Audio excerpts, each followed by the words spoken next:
Good afternoon. Today is Monday, May 11th, 2026.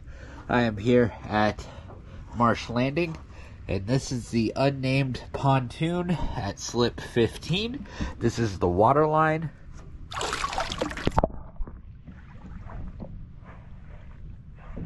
We normally do waterline videos around this time of year because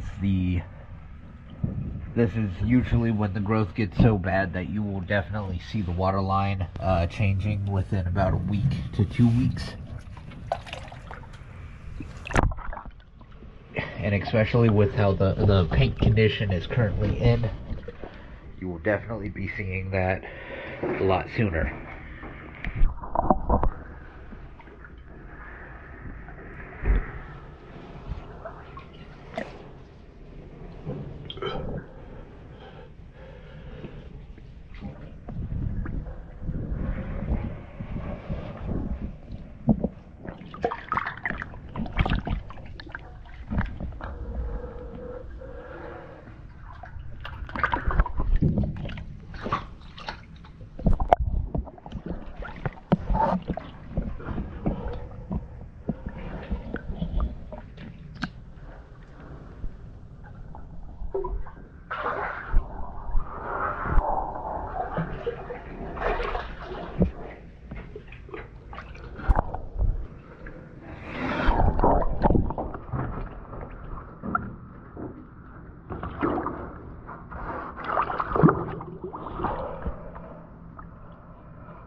Thank you for choosing DS Dive.